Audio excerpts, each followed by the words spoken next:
The deleted messages that Christina was going to briefly touch on, we want to get the phone and figure that out. Backtrack on that.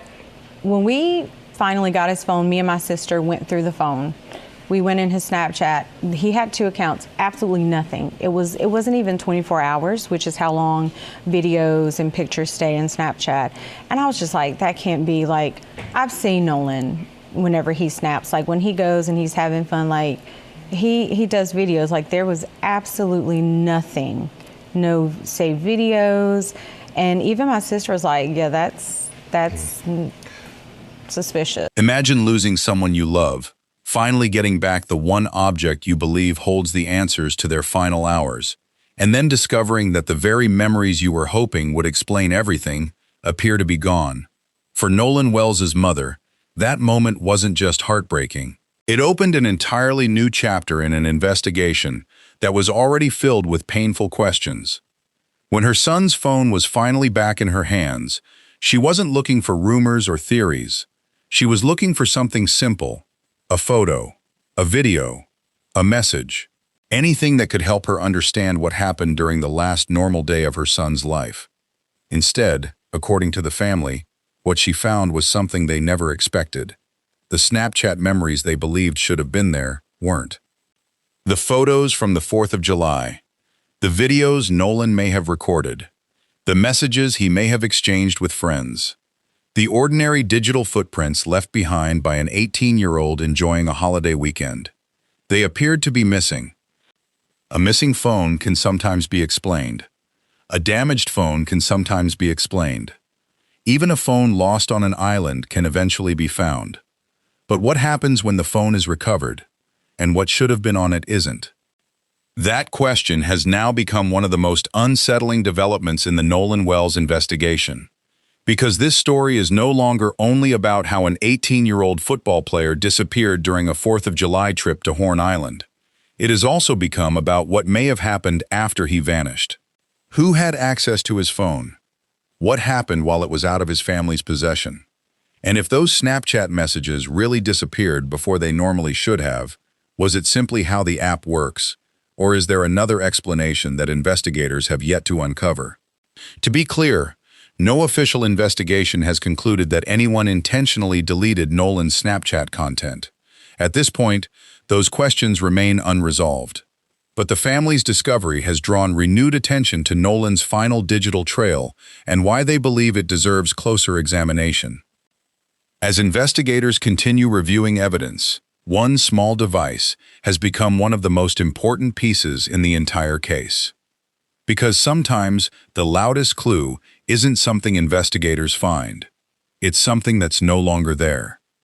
Before we examine what Nolan's parents say they discovered inside that phone and why it has raised so many new questions, take a moment to subscribe if you're interested in carefully researched true crime documentaries that focus on verified facts while separating evidence from speculation. These stories deserve patience, accuracy, and attention, and your support helps us continue covering cases that are still searching for answers. The deeper investigators looked into Nolan Wells' disappearance, the more it became clear that understanding what happened on Horn Island would require going back to the very beginning. To the young man whose life was forever changed during what was supposed to be nothing more than a holiday weekend with friends, Nolan Wells was only 18 years old.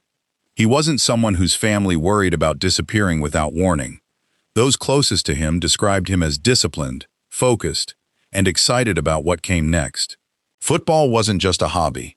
It was part of the future he had been working toward. He was preparing to return to Southwest Mississippi Community College, where another season awaited him, and every indication suggested he was looking ahead, not walking away from everything he had built. Like countless other teenagers across America, Nolan spent the 4th of July with friends. The destination was Horn Island, a remote barrier island off the Mississippi Gulf Coast. It was meant to be a day on the water, a chance to celebrate the holiday before everyone returned to their normal routines. Nothing about the trip seemed extraordinary at first. Friends traveled together by boat. They spent hours enjoying the island. For most people there, it was simply another summer afternoon. No one could have imagined that the day would eventually become the center of an investigation that continues to raise difficult questions months later. As evening approached, preparations began for the group to leave. This is where the timeline starts becoming increasingly important. According to accounts that have been shared publicly, Nolan was last seen while everyone was getting ready to head back. Exactly what happened during those final moments has remained one of the most heavily scrutinized parts of the investigation. Some accounts suggested he intended to return to the boat. Others created uncertainty about where he was in those final minutes. What is clear is that when the boat departed Horn Island, Nolan was no longer with the group. Hours passed. As darkness settled over the Gulf Coast, concern quickly turned into panic. Phone calls were made. Attempts were made to locate him. Eventually, search efforts expanded as authorities began looking for any sign of the missing teenager. For Nolan's family, every passing hour brought another wave of uncertainty. Somewhere between the moment he was last seen and the beginning of those search efforts, answers had disappeared. Days later, Nolan's body would be recovered in the waters near Horn Island. His death devastated his family and shocked the wider community. But even after that heartbreaking discovery, the investigation was far from over. In many ways, it was only beginning, because recovering Nolan did not automatically explain what had happened to him. Investigators still had to reconstruct his final hours. They needed timelines, witness statements, digital evidence. Every piece of information mattered. And among all of those potential sources of evidence, one object stood out above the rest: his phone. Modern investigations often rely on digital footprints almost as much as physical evidence. Where someone traveled, who they spoke with, what they searched, what photos they captured, what messages they sent. Even the smallest interaction can help investigators reconstruct an otherwise confusing sequence of events. For Nolan's family, his phone represented something even more personal. It wasn't simply evidence. It was the last place they believed they might still find pieces of his final day, exactly as he experienced it. Photos he may have taken while laughing with friends. Videos from the boat ride. Conversations that could provide context. Small, ordinary moments that suddenly carried enormous significance. But before anyone could examine what was inside the phone, one question had to be answered. Where was it? According to Nolan's mother, Christine Wansley, she wasn't content to simply wait and hope someone else would locate it. Using the Life 360 location service connected to Nolan's device, she began trying to track the phone herself. Imagine the emotional weight of that moment. A mother searching not only for answers, but for the final belongings of her son. Every location update mattered. Every signal offered a small amount of hope that something inside that device might finally explain what no one else could. According to the family's public account, Christine ultimately recovered Nolan's phone herself before investigators had secured it. For many parents, holding a lost child's phone would be almost unbearable. Every fingerprint on the screen, every notification, every photograph, every unopened message, each one represents a moment that can never happen again. Christine has described believing that Nolan's phone might answer questions that had haunted the family since the day he disappeared. She expected to see what many teenagers naturally leave behind after a holiday with friends. Pictures, videos, Snapchat memories. The normal digital record of an ordinary summer day. Instead, according to the family, what greeted her was something they say they never expected. The parts of Nolan's day they believed should have been preserved appeared to be missing, and that discovery would soon become one of the most talked about developments in the entire investigation. At first, there was no reason to assume anything unusual had happened inside the device. Most teenagers use their phones in predictable ways, especially during holidays with friends. Photos are taken almost instinctively. Short videos capture moments that seem funny at the time. Messages are exchanged throughout the day. On platforms like Snapchat, even temporary posts often become part of a person's digital routine. According to those who knew Nolan, Snapchat was one of the apps he used regularly. That detail may seem small, but when investigators and families attempt to reconstruct someone's final day, ordinary habits suddenly become extremely important. If someone typically documented everyday moments, it would not be unusual to expect that a 4th of July spent on Horn Island with friends might also have been captured in some way. That expectation is what makes the family's account so significant. According to Nolan's mother, when she began examining the phone, she expected to find traces of that holiday. Perhaps pictures from the boat ride. Maybe videos recorded on the beach. Messages exchanged with friends throughout the afternoon. Even something as simple as a selfie could have helped establish part of Nolan's timeline. Instead, she says those expected Snapchat memories were not there. No collection of holiday photos. No saved videos documenting the trip. No ordinary record that, in the family's view, would have reflected how Nolan spent that day. It is important to pause here and distinguish carefully between what has been publicly stated and what has not been officially established. The family's account is that expected Snapchat content appeared to be missing when they examined Nolan's phone. However, investigators have not publicly concluded that anyone intentionally removed those files, nor have they announced that any criminal act caused the content to disappear. That distinction matters. In investigations like this, unanswered questions can quickly become assumptions if they are not handled carefully. Still, for Nolan's parents, the absence of those expected memories immediately stood out. They weren't simply looking through a phone. They were searching for pieces of their son's final day. Every missing image felt like another unanswered question. Every absent video represented another moment they could no longer see through Nolan's own eyes. Then came another detail that, according to the family, made the discovery even more difficult to understand. Snapchat is designed so that much of its content disappears automatically after a period of time, unless a user chooses to save it.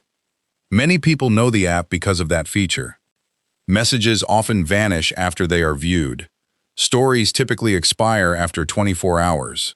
Photos and videos that are not intentionally saved may also disappear, depending on how they were shared. On its own, none of that is unusual. Millions of users experience those automatic deletions every day. What raised concern for Nolan's family was the timing. According to their public statements, they were able to examine the phone before they believed that normal expiration windows should have passed. That timing became one of the reasons they began asking whether something else might have happened before the phone came back into their possession. Again, no official finding has confirmed that any data was deliberately deleted. But from the family's perspective, the timeline simply did not seem to answer all of their questions. If the content should still have been available, why wasn't it? If the phone had remained untouched, why did they believe important pieces of Nolan's digital activity were no longer there? Those questions did not accuse anyone. They simply reflected the uncertainty surrounding the device. And uncertainty, especially in an active investigation, often leads investigators to examine every possible explanation. As attention shifted toward the phone itself, another series of questions naturally followed. Where exactly had Nolan's phone been after he disappeared? Who, if anyone, had possession of it before it was recovered? Was the device ever unlocked? Did anyone attempt to access his accounts? Were messages opened? Were files deleted? Or was everything simply the result of normal app behavior occurring while Nolan's phone remained unattended? At this stage, those questions remain exactly that, questions. No public evidence has established that another person accessed Nolan's Snapchat account. No official announcement has identified someone who deleted content from the device. And no forensic report released to the public has concluded that the missing Snapchat activity was intentionally removed. Even so, investigators understand that digital evidence often reveals details that witnesses cannot. Modern forensic examinations can sometimes determine when a device was unlocked, whether applications were accessed, whether files were deleted, and in some cases, whether information can be recovered even after it appears to be gone. That possibility became increasingly important as the investigation continued. Meanwhile, social media was moving much faster than the official investigation. Within days, online discussions began connecting the missing Snapchat content to countless theories. Some people became convinced that someone had deliberately erased evidence. Others claimed they already knew exactly who was responsible. Screenshots circulated across different platforms. Speculation spread from one account to another. But speculation is not evidence. In any high-profile case, especially one involving a young person's death, rumors often travel much faster than verified information. That is why it is important to separate what has actually been confirmed from what remains unknown. Here is what has been publicly acknowledged. Christine Wansley has said she recovered Nolan's phone and found that the Snapchat content she expected to see was missing. The family raised concerns about those missing digital records. Investigators later sought forensic examination of the device as part of the ongoing investigation. Those points have been discussed publicly. What has not been officially established is equally important. There has been no public confirmation identifying who, if anyone, deleted any content. There has been no official finding stating that missing Snapchat activity is directly connected to Nolan's death. And there has been no announced conclusion that another individual intentionally accessed his phone. Those distinctions may not satisfy everyone searching for immediate answers, but they are essential if the investigation is to remain grounded in evidence rather than assumption. Even with those limitations, the questions surrounding Nolan's phone refuse to disappear, because sometimes the most significant clue in an investigation is not something investigators can immediately see. It's the gap left behind when something expected is no longer there. And as digital forensic experts began taking a closer look at Nolan's device, his family hoped that technology might succeed, where memory, witness accounts, and conflicting timelines had fallen short. As the investigation progressed, the phone became more than a personal belonging. It became a potential source of answers that no witness could provide. Unlike human memory, digital devices can sometimes preserve details that people forget. They can record when an application was opened, when a message was sent, where a device traveled, or whether information that appears to be gone can still be recovered through forensic analysis. That is why, as questions surrounding Nolan's final hours continued to grow, investigators requested a forensic extraction of the phone. Digital forensic examinations are designed to look far beyond what appears on the screen. Specialists may analyze deleted data, system logs, timestamps, location history, and application activity. Depending on the condition of the device and the data available, they can sometimes recover information that an ordinary user would believe had disappeared forever. Whether those efforts ultimately answered every question in Nolan's case has not been fully disclosed to the public. What is known is that the phone remained an important part of the investigation. For Nolan's family, that offered a measure of hope. If there were answers hidden somewhere inside the device, perhaps a forensic examination could uncover them. Perhaps it could establish whether Nolan's Snapchat activity disappeared through the app's normal functions, or whether there was another explanation. Perhaps it could fill in the missing minutes that had proven so difficult to reconstruct. Those hopes also led the family to seek additional support outside the original investigation. Civil rights attorney Ben Crump became involved in representing Nolan's family, calling for a thorough and transparent investigation into every aspect of the case.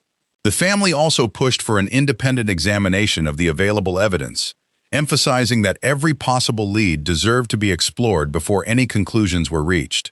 From the family's perspective, this was never about forcing a particular outcome. It was about making sure no question was left unanswered.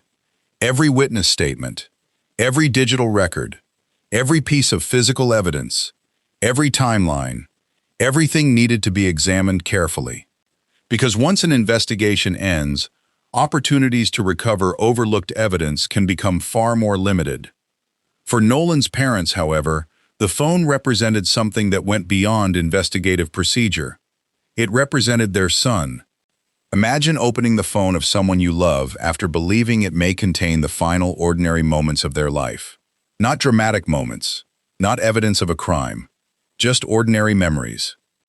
A picture taken while laughing with friends, a short video from the boat, a conversation that meant nothing at the time but would now mean everything. Those were the moments Christine hoped to find.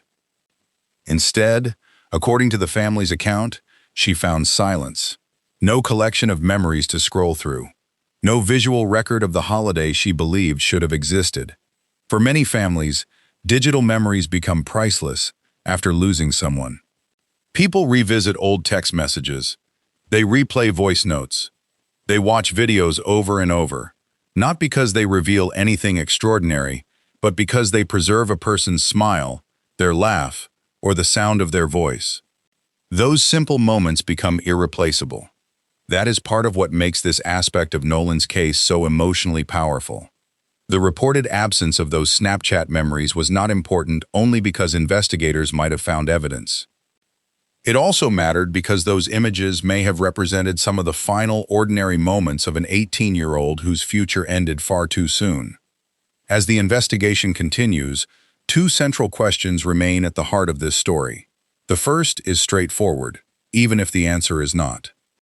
What happened to Nolan's Snapchat activity before his phone was recovered? Was the absence of the content simply the result of Snapchat's normal automatic deletion process? Or is there another explanation that has yet to be publicly established? The second question is equally significant. Can digital forensic analysis determine exactly what happened inside that phone during the critical period between Nolan's disappearance and its recovery? Those two questions have become closely connected. If investigators can fully account for Nolan's digital activity, they may be able to better understand parts of his final timeline that remain uncertain today. If they cannot, those unanswered questions are likely to continue following this case. As things stand, the investigation remains active. Authorities have continued reviewing digital evidence alongside other investigative findings. Not every detail gathered by investigators has been released publicly, and the full results of the forensic examinations have not answered every question raised by Nolan's family. Most importantly, no official conclusion has established why the Snapchat content the family expected to find was reportedly missing. That uncertainty continues to shape public interest in the case. For some people, the phone represents one piece of evidence among many. For Nolan's parents, it represents something far more personal. It represents the possibility that somewhere inside the fragments of his final digital footprint lies the truth they have been searching for since the day their son never came home. In the end, this story returns to the same heartbreaking image with which it began. A mother finally holding her son's phone, hoping that, at last, she would find answers. Hoping to see the final ordinary moments of his life. Hoping that somewhere between the photos, the videos, and the messages, she might discover something that would explain the unexplainable. Instead, according to the family, she found empty spaces where they believed memories should have been. Until investigators are able to fully account for Nolan Wells's final digital activity, those empty spaces will continue to raise difficult questions. Because sometimes, the most haunting evidence in an investigation isn't what investigators recover. It's what should have been there, but wasn't.